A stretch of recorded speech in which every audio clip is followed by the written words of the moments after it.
you have to have a strong process. That's absolutely critical. Doesn't matter if it's a 5-person company or a 50,000 person company or 500,000 person company. Process is absolutely critical. Why? Because you need repetition. As Tony Robbins says, repetition is the mother of skill. So you need to have that repeatable process. Welcome to Revenue Insights. Every week, we'll be joined by revenue leaders from some of the most successful and highest growing companies. Together, we explore how they built their revenue teams, the journeys that they've been on, and the lessons they have learned along the way. Revenue Insights is brought to you by Ebster. We're a revenue intelligence platform designed to help revenue teams to build more pipeline, close more deals, and retain more customers.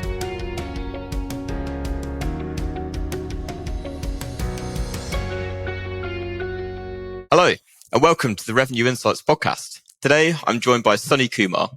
He's the Global Vice President of Sales at ServiceNow. Sunne has 30 years of experience in the technology space, leading large business units with P&L and sales responsibilities at ServiceNow, Salesforce, Accenture, and more. Sunne, it's great to have you on the podcast. Thank you, Lee. My pleasure. So, first things first, I'd love to know a little bit more about your story and give us some insight on, your 30-year career and how you've got to where you are today. Yeah, no, great. First of all, once again, thank you for having me. Great to be here. I'll condense this very quick. So I grew up in India, and then I moved to the US about 30 years ago, 28 years ago, and worked for several companies, including Ernst & Young, Accenture, Fujitsu, so on and so forth. Also lived in Australia for a couple of years. So grew up in India, lived in the US, lived in Australia, did a lot of work in Europe. And pretty much my career has been in sales and sales leadership. I have had opportunities to run P&L businesses. And along the way, like we were talking pre-show, a lot of scars in the back and some good insights and some good wins along the way. But all in all, it's been a fantastic journey. And currently, as you said, I'm at ServiceNow leading global sales for our company. Amazing. And I think the scars on the back is what I'm really intrigued to dig into during our conversation today. So something that we were really talking about during the pre-show that I'd love to dive into a bit more is around this concept of mental models now, and how you apply those to your teams. Now, I think we should begin with probably just defining what a mental model is for anyone that isn't aware of it. So I'll leave that to you, actually, if that's all right. No, thank you, Lee. So the way I think about mental models are they're a guidepost, a map. And the reason is the following, which is sales is there's a lot of art and a lot of science. And what we try to do is if we look at certain mental models, which are really maps and almost like guideposts, it provides us some principles. They're not laws, but just principles and guidelines. And they help us fast track the process and make sure that we learn from some of the lessons from the past, like we talked about the scars in the back, and to optimize, because we have a limited number of weeks. There's 52 weeks in a year, 13 weeks in a quarter, limited resources, budget. So how do we optimize all of that and make sure we get to the end result in the most optimized way? And that's what mental models does for us. And the way we think about that is there's mental models across various sciences. If you look at physics, chemistry, mathematics, philosophy, biology, neurosciences, economics, psychology, and there's all these different sciences. To bring some of that into revenue and sales is something of a personal passion of mine that developed over years and through a lot of mistakes, trials and errors. And that's really what's given us, something to look forward. And these are not rocket sciences. You and I talked about a lot of these things are very obvious, but once you put a tag to it and once you have a method, it's almost like driving to a certain destination. You've got a map, you've got certain ways you can get around it. If there are some obstacles, you can go around it. And that's what mental models does for us, if that makes sense. Absolutely. And I think to contextualize it, it'd be great if you could share an example of perhaps one mental model that really stands out to you as that's really changed the way that you've run your teams? Yeah, there are several, and we'll talk about a few in our course of our discussion. One of them that comes to mind is which we leveraged from Six Sigma. Back in the 60s and 70s, with Toyota, started the whole movement around minimizing errors and looking at root causes. So there's something called the 5 whys, WHY. So the idea is 5 is not a magic number, but the idea is as you go and peel the onion, ask more and more and more questions, you get to the root cause. That was how the Six Sigma process was designed, which is asking multiple questions at each level, uncovering more and more and more. And finally, when you find the root cause and you fix it, a lot of the follow-on effects really become better. The way we'd look at that and you leverage that in sales is, I'll give you a very simple example. Let's say there is a deal that we're working on, and you say, okay, we're going to close this quarter. Why? Because the answer is yes, there is a compelling event at the client. Beautiful. Question is, why is that a compelling event? Oh, because they have to start the project this quarter in order to go live in June. Next question is, why do they have to go live in June? The answer may be, yeah, because their old system is being decommissioned. Beautiful. Why is the old system being decommissioned? Why is that important? Oh, because their system is going to run out of support. They're going to pay $10 million in fines and all of the late fees and stuff. That's the compelling event. So now you see, we started from a compelling event that says it has to close this quarter, which is more from our point of view, to now we're getting into the real reason, which is there is a penalty if the project doesn't go live, the client's got issues, so on and so forth. Very simple example, but similarly in any of the deal cycles, the more and more questions we ask, we're able to uncover more and more of the actual reasons. And in some cases, there may be some things we can do ahead of time. Like in this case, we can go do some business value analysis. We can provide the client a roadmap to get from here to our journey, our project, go live, so on and so forth. And that's sort of how those questions really get us to not just the answers, but a lot of times the ability to do things that'll help us land that specific deal. I'm really intrigued to know, with that in mind, how do you build that into what your teams are doing? Because obviously at ServiceNow, I mean, I'm not sure quite the size of the teams that you have. Do you have to build that into like your processes and your ways of working? Yeah, I think the better questions lead to better answers, right? So it's always about the asking the questions that will help us get to the next step.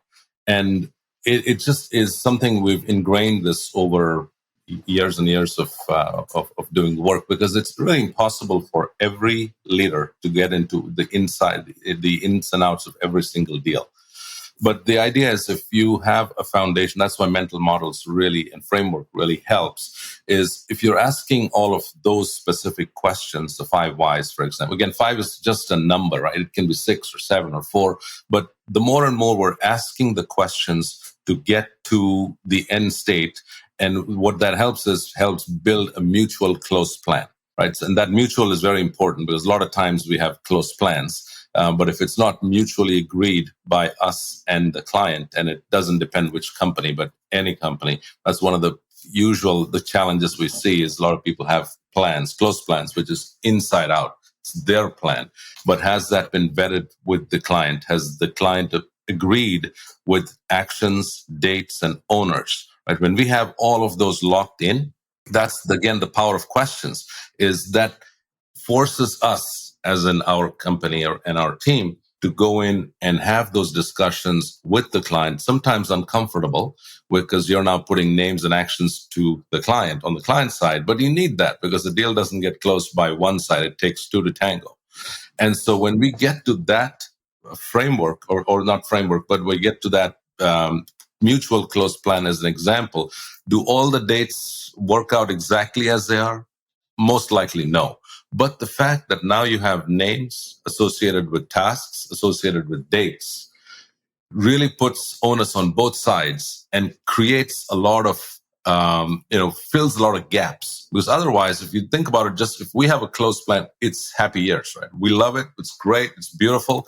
But there is no commitment from the client. Maybe in principle there is, but unless you put it down on paper, when we talk about scars in the back, that's one of them, which is learned the hard way, is those are usually not a closed plan. Those are just pipe dreams. They shouldn't be in the pipeline, right? That's kind of the area. So hopefully, through those questions, we uncover a lot of those hidden challenges and really make that and really take some action ahead of time. Because again, time is limited, right? We've got 13 weeks a quarter, 52 weeks a year.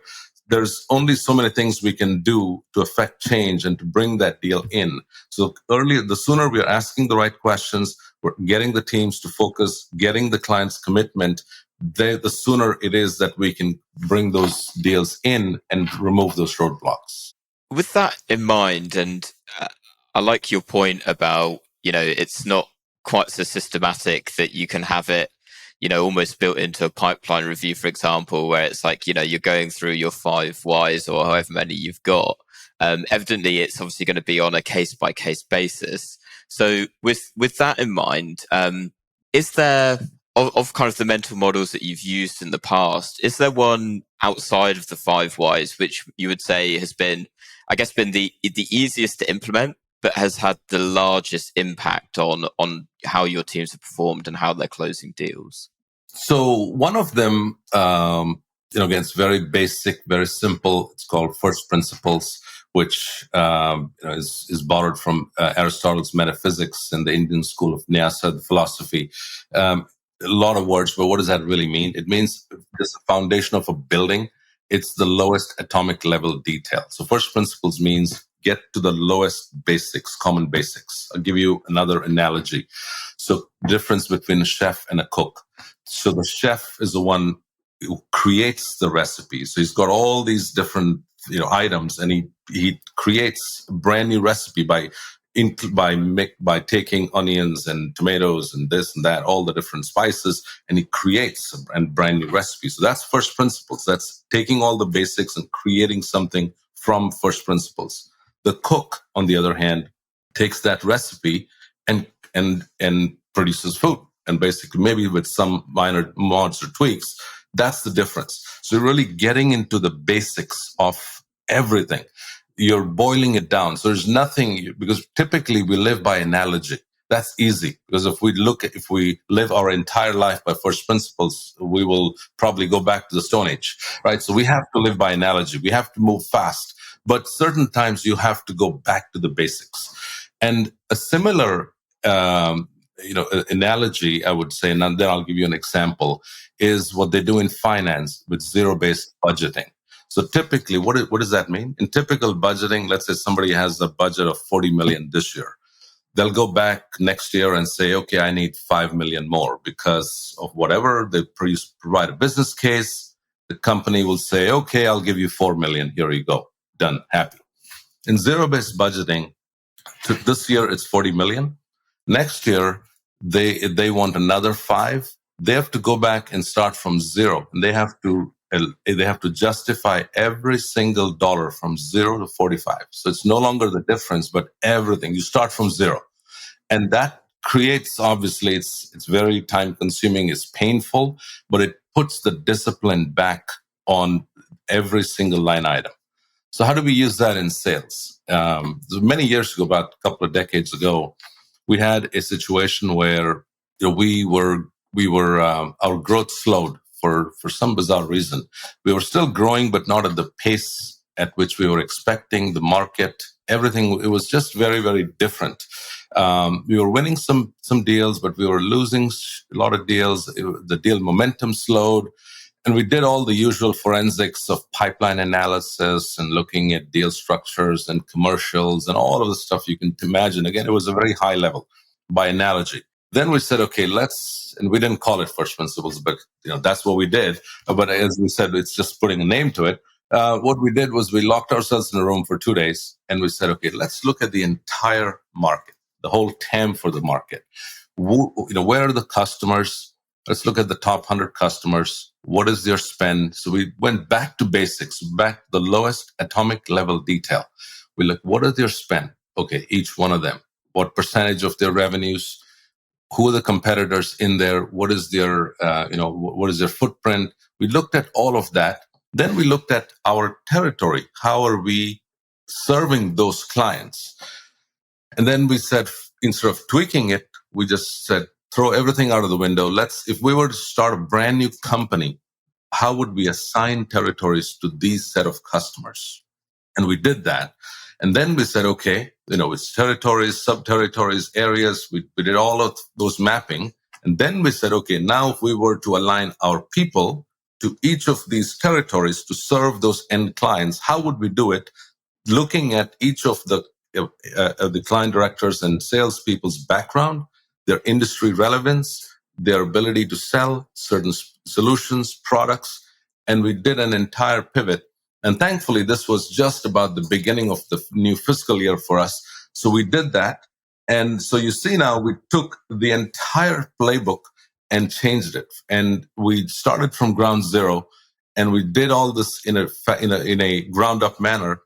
And that became our structure for the new year. At the end of that particular year, we grew 150%.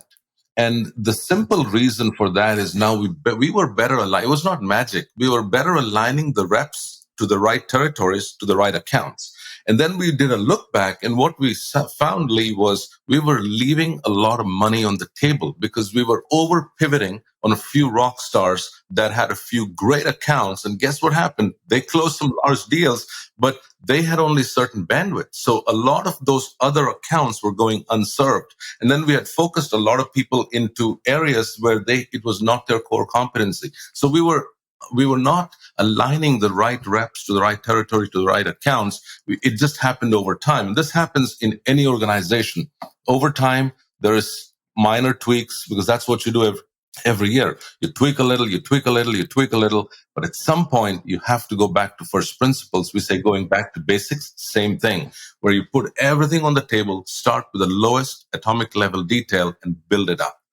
It's a beautiful example. And I think as you kind of went through it, it resonated a lot with me because I think from a decision-making perspective, it often, and in particular, as we have a lot of operations leaders on the podcast as well, often it's a conversation around, the devil's in the detail and you're looking at all of the data in front of you. And sometimes it's so valuable actually taking a step back and really genuinely stepping away from it. And I love the idea of literally starting almost from the beginning, right? Of taking everything that you've learned. And it's often a question that I ask is, knowing what you know now, what would you do differently if you had the opportunity to start again? And it's amazing to hear the example that you've shared there in terms of how you can actually start to apply that to sales teams. Because often you can end up so far, with your head down the rabbit hole of trying to work out what on earth is wrong with this. And actually, sometimes it's better to, keep it simple and look at how you can, if you were to start again, the impact that you can make. So with that in mind, would you say that is one of the, I guess, the easier ones to implement? And probably a better way of putting that is if you, knowing what you know now, and obviously you're at ServiceNow at the minute, if you were going into a new business, is there a mental model that you perhaps use from the very beginning? Say you were joining a new company where it's, this is going to be one of the key founding principles of the team that I build. Yeah, no, listen, I think the first principles is always good. And what it does is, it forces discipline and it forces us to stare at the problem long enough, right? The other one, which, we like to steal from different sciences, one from mathematics, is there was an 18th century mathematician called Carl Jacobi, and he solved some very tough, complex equations and problems using something called inversion. And his term was invert, always invert. I'll share that in a minute. A big fan of that is also Charlie Munger, who was Warren Buffett's partner. And he uses that model quite a bit. So some great minds using these models. So what it really means, Lee, is you look at a problem, like I'll give you Charlie Munger's example. He says, when you make an investment, that's what his business is, makes investment. You look at it and say, okay, typically you want that investment to grow and give you massive returns. That's generally the idea. But you look in the inversion principle and say, okay, you made an investment and over time you play this forward and that investment massively failed. It went to zero or you lost a ton of money. Now what you do is you invert back, you work backwards and say, why did that fail? Okay, so it's a very different way of saying. So let me give you an example of how we use that in revenue and sales. So typically, and by the way, the caution is we should not be using this a lot of times. This should be used sparingly. And the reason is because it's got that negative connotation. Generally in sales, we're very positive, right? All of us in sales and revenue. We want to hit the target. We want to close the deals. We want to deliver maximum value to our customers and all of that. So it's beautiful. So that's how generally sales, forecast, deal reviews all go. Everything is about, okay, here's the 5 steps or 6 steps or 10 steps that I'm doing from now till deal close. Beautiful, great, no problem. That's all rose-colored glasses. But now, a few years ago, and I'll give you an exact example so that'll tell you how we used it versus just talking in abstract. So a few years ago, we were working on what was the largest deal of our company at the time. And it was going to be the make or break for all of us, for the company, for the quarter, for the year. And so we did all the right things. As you can imagine, we had all of these deal reviews, forecasts, all those things. We've checked everything, checked the boxes, all those things. Then we said, okay, let's spend some time and think about all the reasons why the deal would not get done. And then let's work backwards. It's very hard to do, right? Because you generally don't want to think negative. You want to think positive. You want to say yes, yes, yes. But that's what we did. We said, okay, let's assume it's December 31st or Jan 1, end of the fiscal year. The client says, nope, no deal, done. Why would they say no? So then we said, okay, one reason would be the chief sponsor would say, I'm not in agreement. I'm not in alignment. Why? Because they've not been bought in. Okay, what can we do now? So that's the exercise. What can we do now to prevent that and to convert that and have the person say yes? Okay, we need to have our exec sponsor talk to their exec sponsor and make sure there is that alignment. Have we done that? Yes, we did that. They had a call 5 weeks ago. Okay, but are we really confident that that sponsor is going to say yes? Maybe not. What can we do? Let's align another call in 4 weeks and make sure that our sponsor presents the business case again and make sure they're in complete alignment and to really check the box. Okay, great. Let's do it. Next line item. Why would they say no even if the chief sponsor says yes?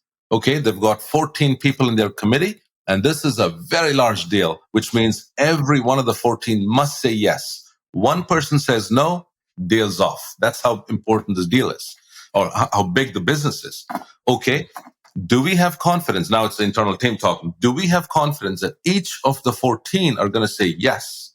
Everybody looked at each other, say yes, yes, yes, yes, yes. But 2 people, we're not sure. We don't know. Now this is a safe space, right? Because, so Lee, what I'm saying is this is a safe space. We're all now debating, discussing. So it's all mental games now. So everybody's very open. So 2 of them, we have some challenges. We're like, we're not sure. So what do? Line up those calls. Okay, done. Then the next item is a value assessment. Are we business value? Why would they say no? They would say no if they don't believe our solution will deliver the exact business value that we think or we have shared with them. And what do we do if that happens? Or what do we do to reverse it? Well, we have to make sure they are convinced of the business value. They're so convinced that they're excited to sign the deal. They want to get this deal done. Are we really sure they're excited? Well, everybody's like, listen, we did a great business value assessment. We delivered this. I said, no, it's not about we. It's about them. What about, are they fully on board? Well, here's the two steps. We provide them a business value assessment. Guess what happens? They take that and they put their internal financials, which we're not privy to, and then they share that internally. So how confident are we that in that process, they do end up with a very strong business case? Well, we've heard a few things. People have said it's okay. Don't worry about it. Are we fully sure? No. So what do we do next? Let's go back to our champions. And while we don't have privy to the internal financials, and we don't have to, can we test that again to make sure, are they missing anything? Is there anything else they need? For example, have we shared with them the specific benefits another customer of ours have received, which is in the same industry as them? Because that's the closest proxy we can find. While we can't get into their financials, we can share with them another customer, same industry. Here's what they've received and delivered. Okay, let's check that. So what we did was, coming out of that meeting, Lee, we had 5 or 6 things that, because of the inversion principle, we said, okay, we looked at the worst case, and then we said, here are all the things we need to do. We did all that over the next 30 to 60 days. And eventually, I'm happy to report that we did close the largest deal in the history of our company. And, were all the steps required? I don't know. But I'm not going to, put anything to chance on a very large deal like that. So that's the reason why I say this is not something we can use in every single deal. That would be time consuming. It would bring a lot of complexity. But in very large deals, very significant deals, critical deals, strategic deals, a great exercise to change our thinking, because we're always thinking it from a positive direction, which we must. But this inversion principle forces us to think about it in a different connotation, and then work backwards and then change the course of trajectory so that we get the different result. It's the thing that really stands out to me from that is you mentioned around the complexity of it, and I'm really keen to get into another mental model, which is Occam's razor, which goes along very much the same principles. But just before we move on to that, with regards to the inversion theory, so how do you choose then, when to apply it? Because as you say, you use it on, what was potentially going to be the biggest deal in the company's history. So for anyone that's kind of listening at home going, okay, that sounds great. I'm going to apply it to every deal that I've got in my pipeline right now. How would you go about going, okay, let's use it? Is it just on the value of the deal, or perhaps on the complexity of it? I think it's two things. One is, for sure, very high value deals. Personally, I always use it, even if it is in my own head, trying to understand the questions you ask, right? So a lot of the questions that come out are from the reverse engineering. So absolutely, very large deals, critical deals, we must do it. The other is when there are multiple stakeholders, very complex deal, global, which has many different areas. For example, multi-business unit deals where there's a lot of different business units.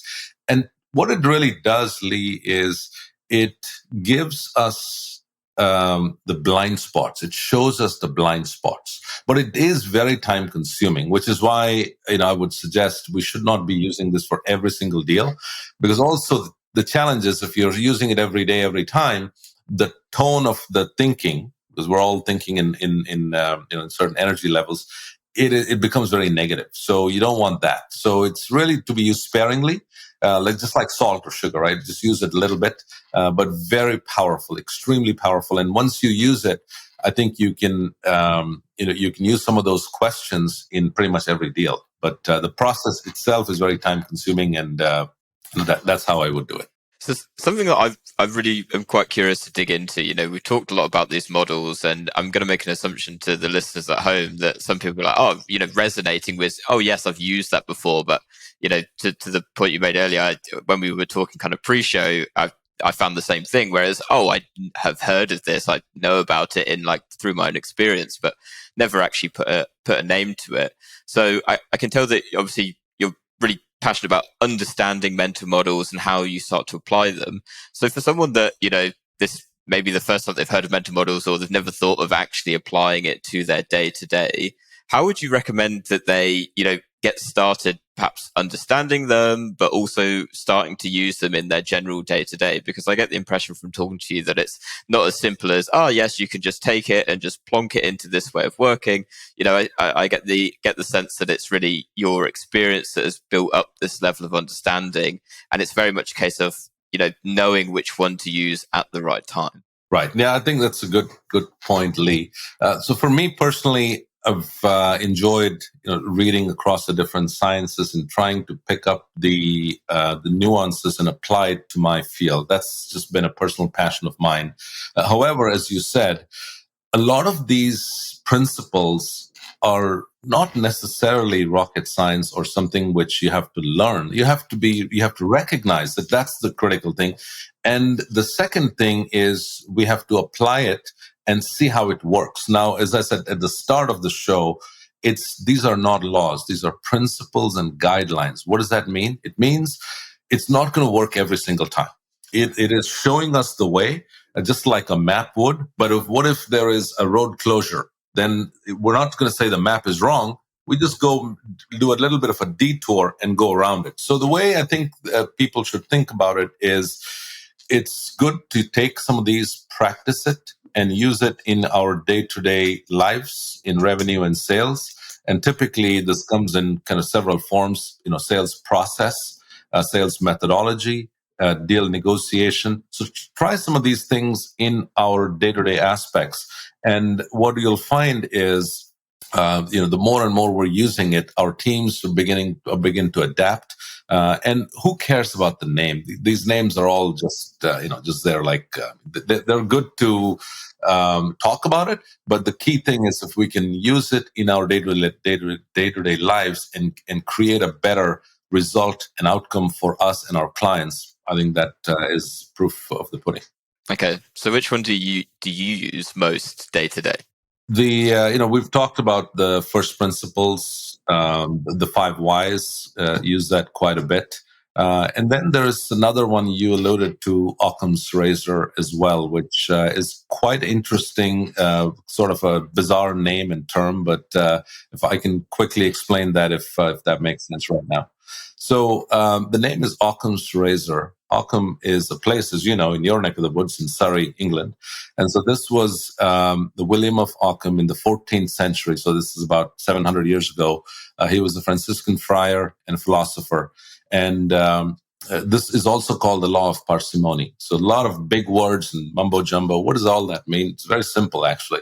So like a razor, Occam's razor is like a philosophy razor. It shaves off all of the obfuscation.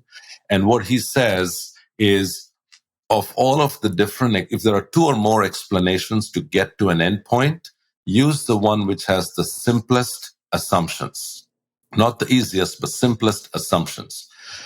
And the law of parsimony is basically, parsimony means being very frugal about your resources, and using it in a very concise manner. So I'll give you 2 examples of how we use it, how we can use it in revenue and sales, this precise principle. So the first one is, again, very obvious.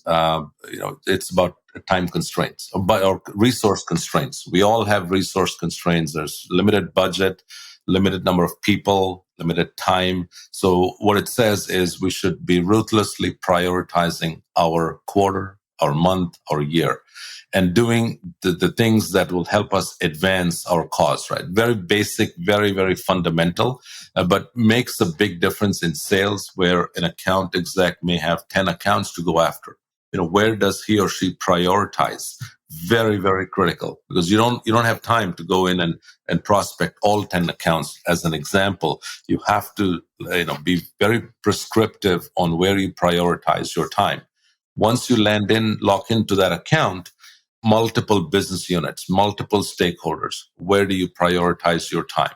Another lens to look at it is you've got marketing budget, campaigns. You can spray and pray and hope something works, but how do you really focus that into a specific business unit or account. So that's really what the law says, the law of parsimony, which is being very prescriptive. Again, nothing that we don't know, we know about it, but the challenge is sometimes we get so busy in the urgent work, the important work takes a backseat. So it's a good thing for us to keep in mind as to why, what that is important.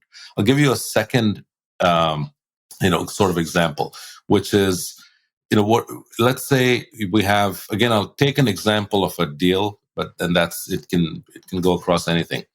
So let's say we're talking with internally.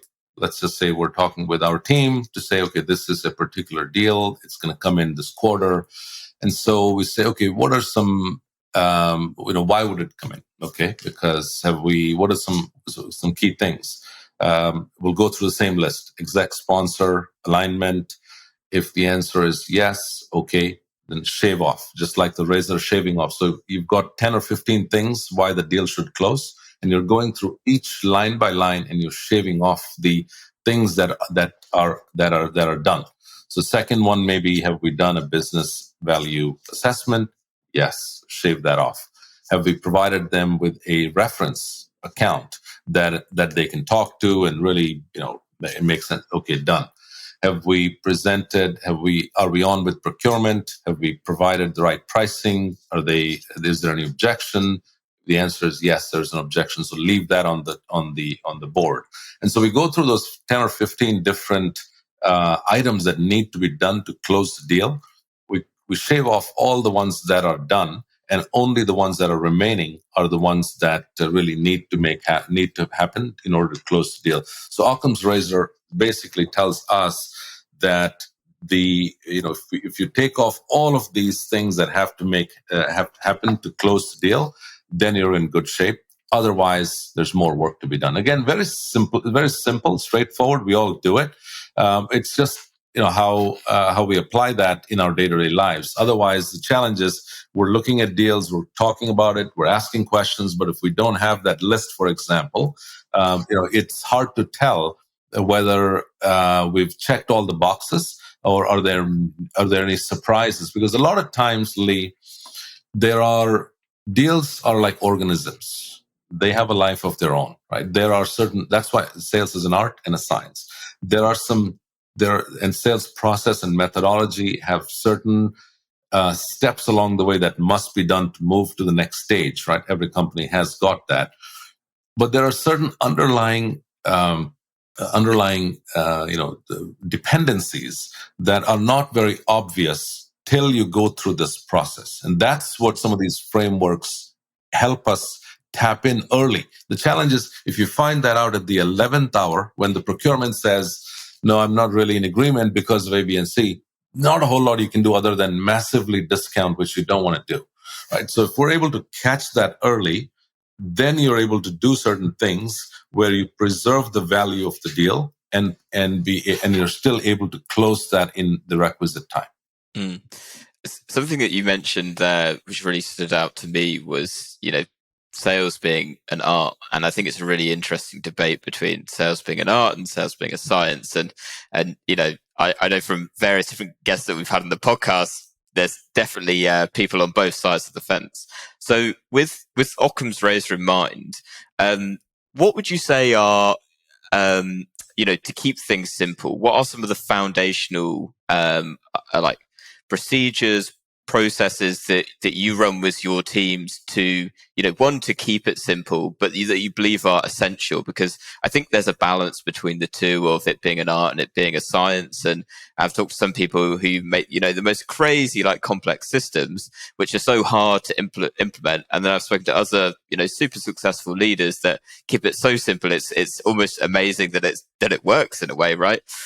So with that in mind, from your perspective, one, where do you toe the line? And two, what would you say are some of the foundational things that you do as your teams to make sure that they're set up for success? Yeah, it's a great question. And, here's the idea, which is you have to have a strong process. That's absolutely critical. Doesn't matter if it's a 5-person company or a 50,000 person company or 500,000 person company. process is absolutely critical. Why? Because you need repetition. As Tony Robbins says, repetition is the mother of skill. So you need to have that repeatable process which has been fine-tuned. And this is the beauty of this, which is you learn from experience. You fine-tune it. Back to what I was talking about with the first principles. You need to have that process really, really fine-tuned. And I use that 3 or 4 times because it's not a process that you build and you say, great, you got a sales process, which means, moving from stage A to B to C, or every company's got their own, so I won't get into all the names and stages, but you know what I mean. The methodology and the process, it has to be consistent, number one, because then everybody can speak the same language. So if I say stage 5, everybody knows what it is. If I say I've moved from, expect to commit, everybody knows what that is. So the language, semantics, very important. The second part of that, Lee, is it needs to be refined because it's like an organism. Everything, it's malleable. We grow old, we learn, we get energetic certain times. We are, and so same thing in a sales organization. It's malleable. It's got a life of its own. It breathes. So you have to adapt, you have to change, you have to fine tune, you have to tweak it. That's the science part of it, which means it is a constant refinement. There's no process, there's no methodology that you put that in there and it'll work forever. It has to be, and the frequency one can debate. Is it every year? Is it twice a year? Who knows? It depends on how often you see the process diverging from the mean. You bring it back, right? So that's critical. So that you need to keep a close eye on the process, the methodology, and refining that to adjust, to tweak it. Because again, why do you adjust it? It's based on how the organization's moving, how the deals are being shaped, how it's being won or lost. So that's the process. So I'm a big believer in process. That's the science part of it, 100%. And then, the art part of it is the human relationships, right? Because that's the emotion, the feeling part of it. And that is something on both sides. One is with our teams to motivate the team, to get the team at peak performance. And then also with the ecosystem partners. You're working with partners, you're working with end clients, with the customer. That is the emotional part. That is something which is, there are certain foundational principles, but I believe there is a certain art around it, and how to, where to over pivot on science and art. That itself is an art, and that's sort of what I would categorize it. But very high on metrics. So you definitely need to run an organization on metrics, on methodology, people, process, technology. It's a very nice blend there. And so that's kind of how I would summarize it, Lee. Amazing. Sunny, I want to ask one final question, and we've talked a lot about mental models, so I feel like I might have a sense of what your answer might be to this. However, if there is one book that you could recommend to other revenue leaders, what would it be? Because I know you are an avid reader, particularly of nonfiction. So what would you say? There are several, so many. The one that I would, just in the interest of, because I love to read across different disciplines and domains, and bring some of those insights. And it's, again, no dig against the sales and revenue. There's tremendous books on sales and revenue that I also read, but a lot of your listeners would already know that. So something outside the norm, which I would highly recommend, is a book by Howard Marks. Howard Marks is the founder of Oak Tree Capital Management. It's $165 billion assets under management. So guy knows what he's doing. One of the very big investor, made tons of success in his life and all that. His book is called The Most Important Thing. And in the first chapter, on the first few chapters, he talks about another mental model that I'll give you in a quick second here. He calls it the second order thinking. And in his business, what he says is, if everybody knows the news, the price is already baked in the stock. Right? Very simple. If you know Ford is coming up with a great car, and everybody knows about it, everybody's excited. Guess what? Everybody's buying that stock. The stock goes up.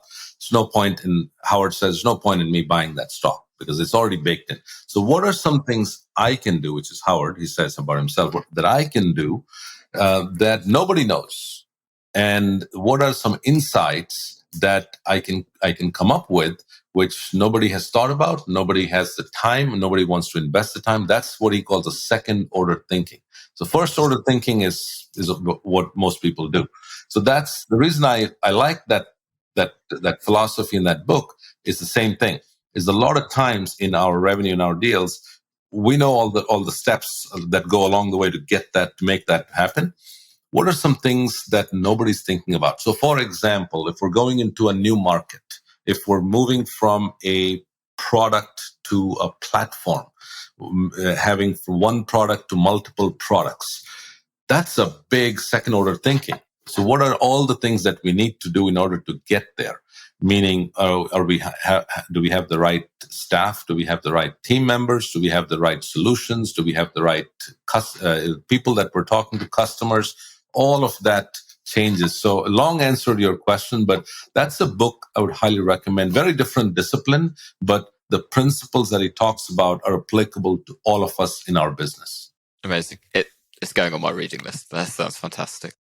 Sunne, it's been so good to have you on the podcast.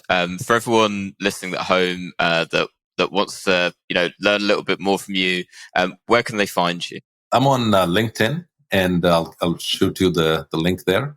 I don't use Facebook or any other social media. I'm on Twitter as well.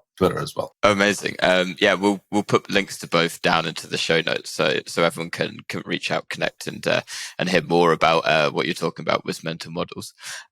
Sunne, thank you so much again. It's been an absolute pleasure to have you on, and to everyone that's listened to this week's episode, thank you so much, and we'll catch you next week. Thank you so much, Lee. You've been awesome. Thank you. Thanks for listening to Revenue Insights. If you want to learn more, subscribe to our newsletter, and we'll deliver every episode straight to your inbox. If you have any questions, feel free to connect with us on LinkedIn. Our links will be in the episode notes. See you next week.